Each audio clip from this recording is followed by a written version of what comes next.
So, let's continue. Little at a time. Um, yeah, we were gonna go here, weren't we? Yeah, we'll do the. Actually, you know what? Let's go to the flower mansion. I feel like seeing flowers. Dots. Something wrong? Oh, I'm sorry, recurring. I was wool gathering. I see we've arrived at Melody Flora's residence. It's quite impressive. But that's to be expected considering that she is still the majority owner of the Flower Cybernetics Group, despite retiring from day-to-day operations at the company. I wonder how she and Hayden first began working together. Dots. Sorry, back on task. Is there anything you'd like to know before we head inside?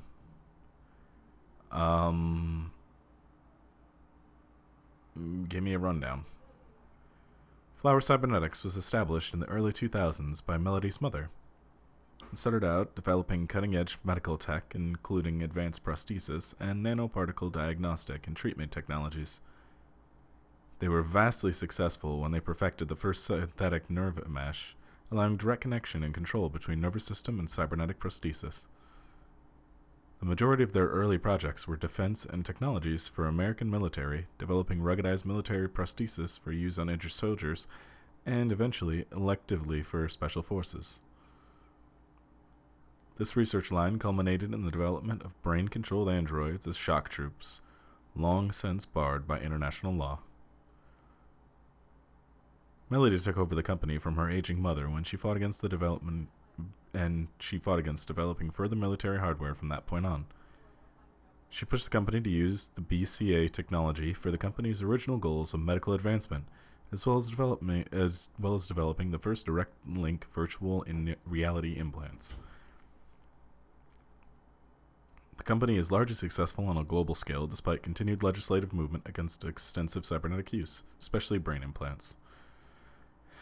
Didn't Yannick say he and Melody had a falling out? He did, and I can't shine much light on that. I know that System 1 worked with Flower to help develop the first operating systems for direct link virtual reality implants, so perhaps it happened during that time. Also, Flower eventually went on to a different company for further models of the implant. There was never any public talk of personal falling out between the heads of the companies. I'll script the meshnet for more rumors, but they'll only be that. Rumors. I can do my best to parse fact from fiction, but it blurs too much for me to be sure what's real. And tell me about Melody. Not a whole lot. She's largely private, and in contrast to her mother's penchant for courting a media circus. Several biographies of former Flower executives show her as an intensely passionate about demilitarizing the company to the point of absolute viciousness in the boardroom. It has been a long time since her days of fighting for the company, and she has since stepped away from the helm. We're shocked that she lost her spine in her old age, but, well, I take that with a grain of salt, recurring. She may have retreated from the corporate battlefield, but you don't change the entire direction of a company as large as Flower if you're a quitter. Stay on your toes. Alright, let's head in. No time like the present, then. Let's see. Nope. Not what I want. Let's ring it. Ooh. Oh my god, you're a bear. Oh my god, you're a bear. Rrrr.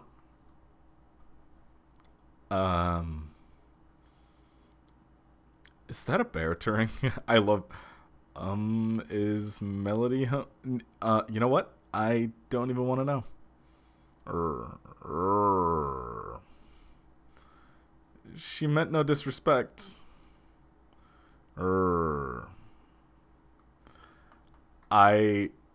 Dots. That is my reaction too. Your guess is as good as mine, recurring. Mine says we can go in. Should we? Yeah, let's go in. Oh, swanky. Swanky? What? I've been trying to increase my usage of colloquialisms. Is Swanky too out of date? I'll say, it was out of fashion back when I used to care about what was in style. Oh, Miss Flores, excuse... Well, I didn't do anything there. It's just skipping dialogue. I don't know what Turing said, sorry. I know who you are. Oh, she cut him off. Okay, I know who you are. Yannick isn't the only one with little birds to chirp in his ears. Curse him to the pit. Eep, we can explain. No, don't even start. If I thought you were Yannick's, I would have just had Pat here eat you both when you came to my door. He would have done it gladly, too. Rrrrrr. Fine, not eaten. He's on a diet, perhaps a light mauling. Look, this philosophy is how I lead my life. Sometimes you eat the bear, and sometimes the bear, well, eats you. Rrrrrr. Look at him. He's so cute. Well, stop lurking and let's chat. I don't have all day to entertain you, Turing, nor your journalist friend, not even for Hayden. You don't have time to waste if you're going to find him either. Right. Okay, first off, spoiled milk. Oh. I can listen to the bear. Whoa, the little helmet he wears is constantly translating the TV into growls and grunts in his ears so he can understand. Oh my god, can I touch you? Pat is Melody's butler, not yours. He'll offer services when and only his mistress permits. Can I talk to him? So, grr and stuff. Grr. Oh my god, he's so cute. I want to smooch the bear. Okay, hi, would you like some spoiled milk? That's gross, dear. Okay. Talk. You have me at a disadvantage, Miss Flores. You seem far more familiar with me than I you. Have we met? It's just Melody, Turing. And no, we've never met, though considering how often Hayden harassed me for design schematics of Flower's latest neural implants, might as well be your aunt. We'll go with that. I wouldn't mind being an aunt, even to a blue-headed robot. I'm touched, Melody.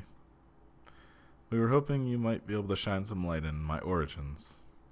Fairlight mentioned that you had worked with Hayden in the past. We haven't had access to any of his research notes and couldn't track down any collaborators he might have been working with. Perhaps if we knew more, we might be able to nail down a solid motive. Well, I don't know if I can speculate on that beyond typical poor corporate infighting. Not that Parallax is known for that, of course. Still, I'm willing to answer your questions for now. How did you and Hayden end up working together on Turing? Indeed, I don't see the connection between your company and Hayden Research. Excuse me, I am a bit sleepy. Indeed, I don't see the connection between your company and Hayden's research into machine sapience. Oh, Hayden wasn't researching machine sapience. At least, not primarily. Not to diminish the importance of your creation, Turing, but Hayden is mainly interested in developing a way to transfer human consciousness into a machine matrix. You can see why neural implants would obviously be an integral part of that. Oh, I didn't realize. Oh, are we gonna find Hayden later? Can you elaborate on your involvement? Hayden and I have been aware of each other for years, but I can't say we've ever been friends or anything like that at all. It's a small city, and you're in the tech sector. You're never more than a few degrees removed from anyone else. When he started looking into his pet project of his, he came right up to my door and demanded access to the research logs behind our early implants. Cheeky, but it was impactful and disruptive, as they like to say around here.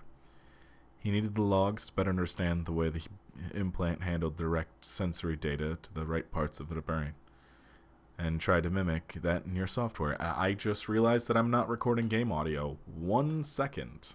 Okay, recording game audio. Sorry. There will be music for the first 9 minutes, I guess. Shit. Damn it.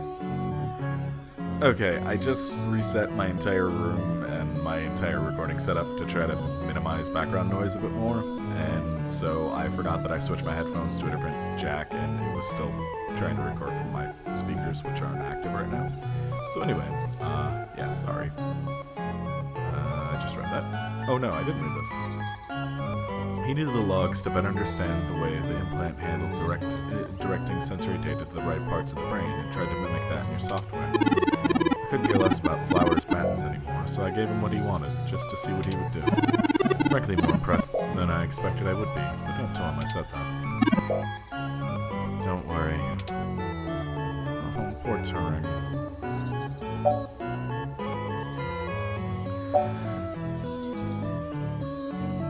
How would Turing's development help with digitizing the human brain? Well, the concept of transferring the human mind into a computer has been an attractive goal for decades. Functional immortality is a powerful lure. The brain is an immensely complicated machine, and even though we know the right parts to push to make pictures show up, we still can't replicate the entire thing as a technological construct.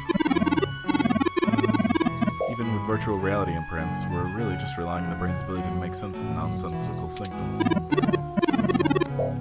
The implant is just a signal pipe, and the brain does all the real processing. That's why the acclimation period for a direct link implant is like being stuck on low-grade hallucinogenics for a whole week. So Hayden decided the best way to make a machine more like human brain would be to work in the opposite direction.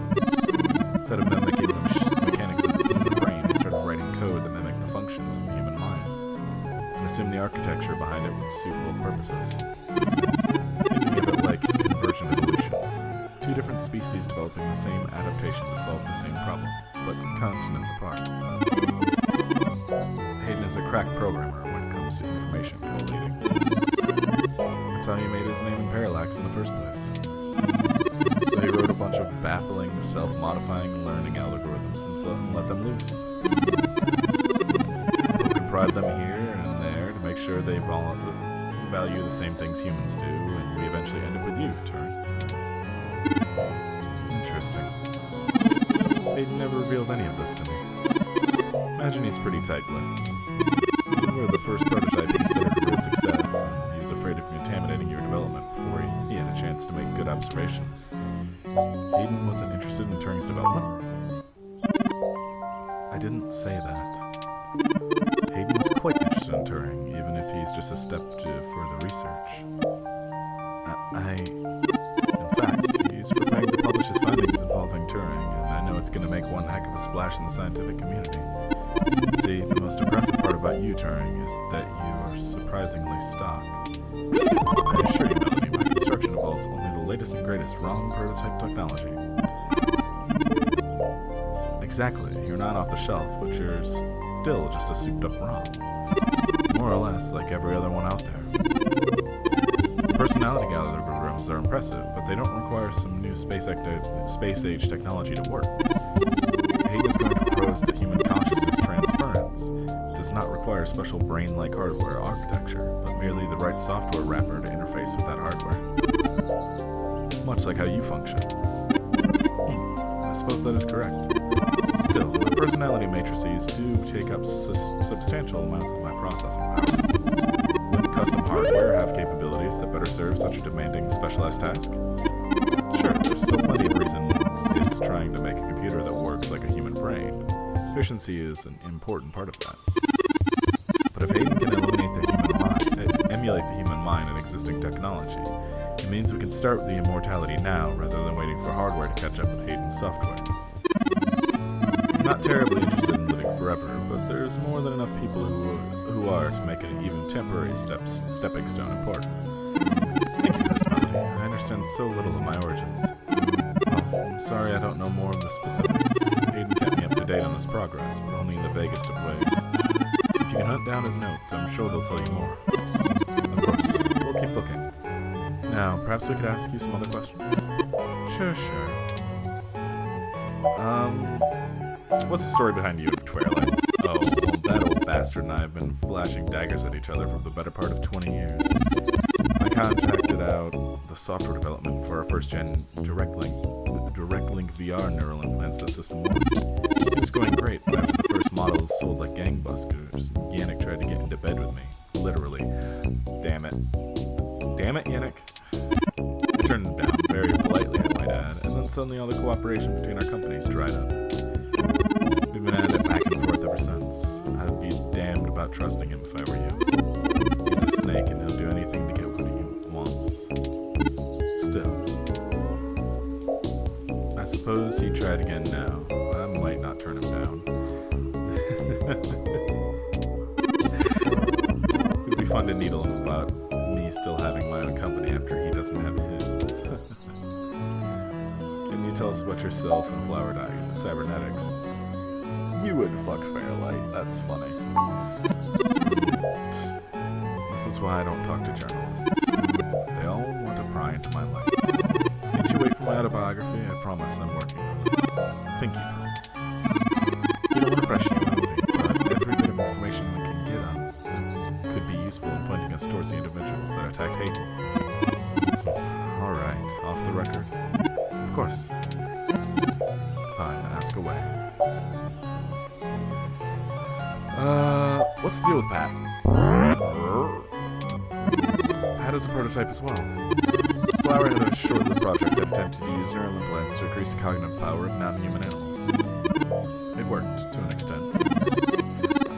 I love his little smile on his sprite, it's so adorable. Smarter than the average. Pat's smarter than the average bear, but not much. Oh, be quiet. The project was squashed, mostly for being a money pit. Pat was the only surviving success story. Eggheads didn't know what to do with him, so I decided to keep him around here. He's not a bad companion, for tad taciturn.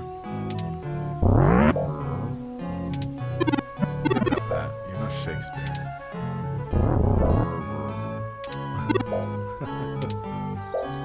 Dots. Dots.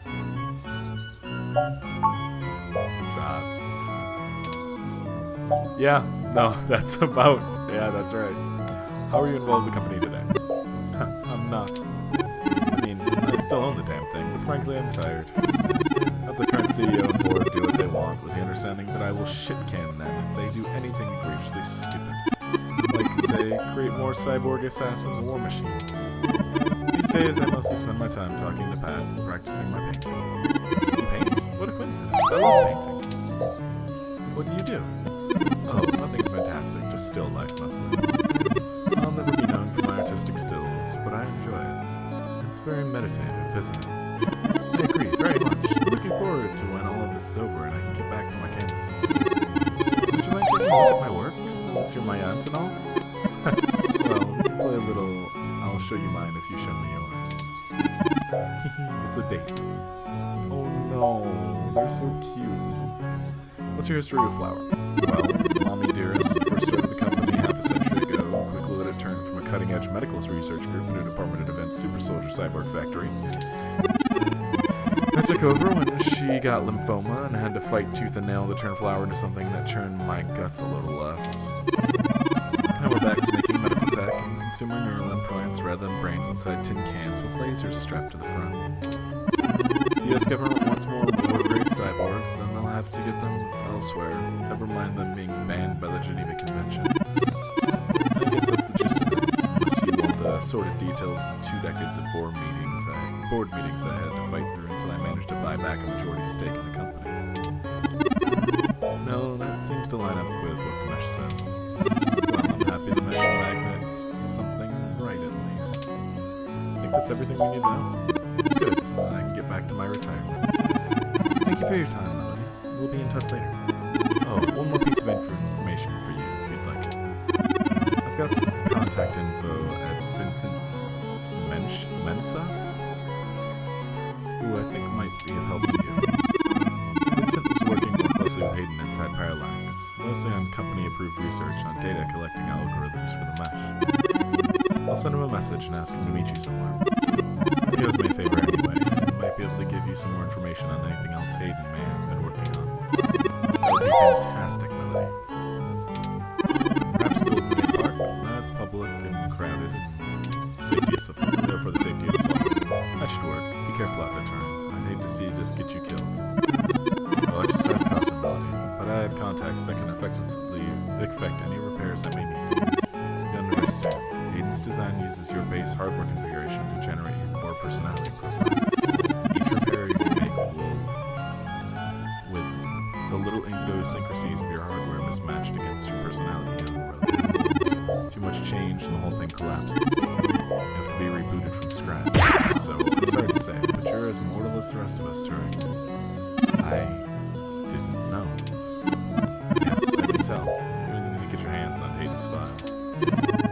There's plenty I don't know, so maybe I'm wrong. I remember some of what Hayden told me about how he put you together. Just look out for yourself. I will. Thank you. Alright, let's look out the window. A pair of wide window doors are set up on the back of the room, leading to a plush garden.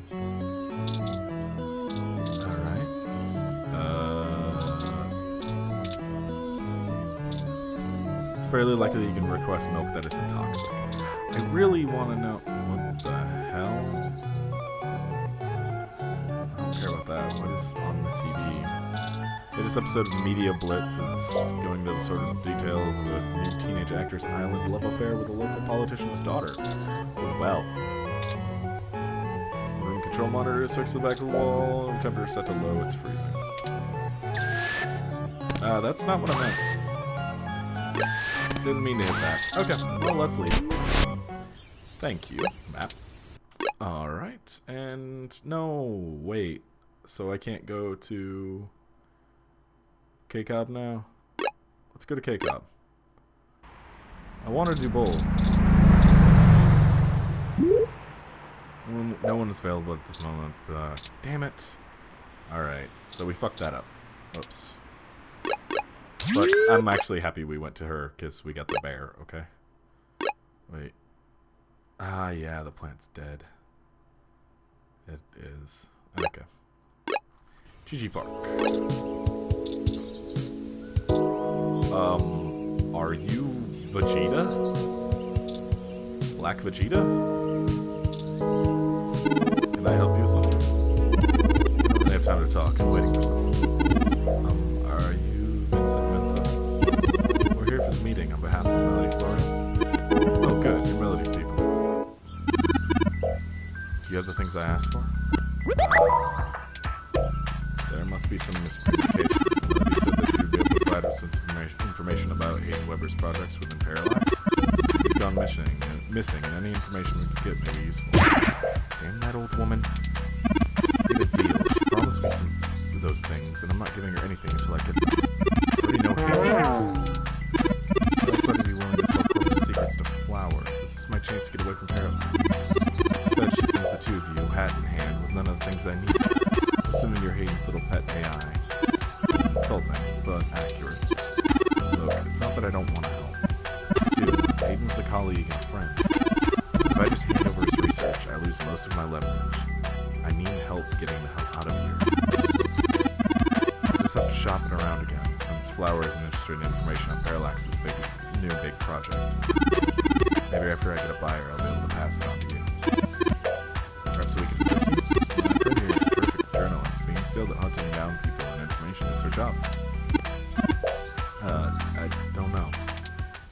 Look, I need 100,000 credits cash, fake passports for me and my wife, and an untraceable car. If you can get me that, I can get the hell out of here and get to Canada.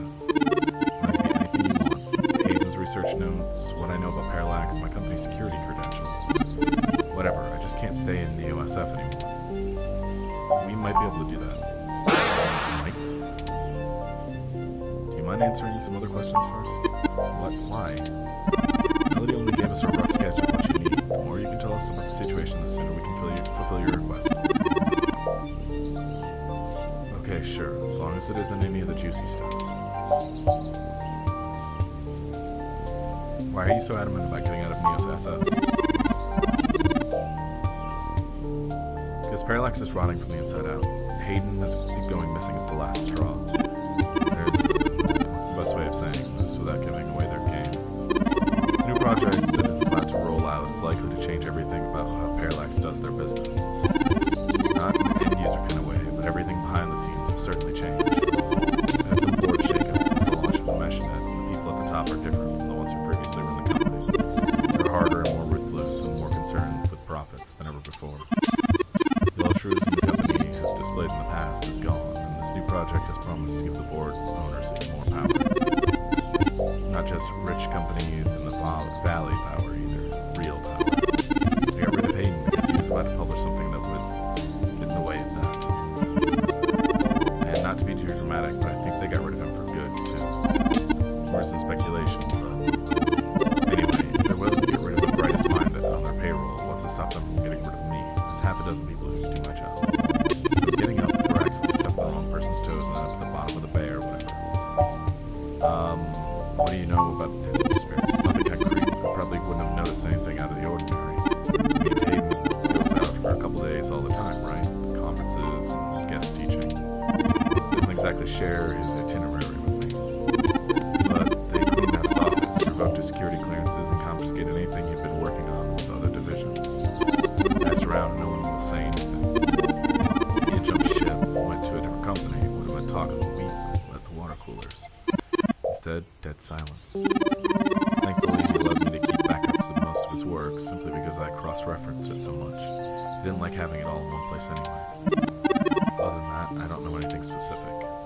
What do you do for Alex?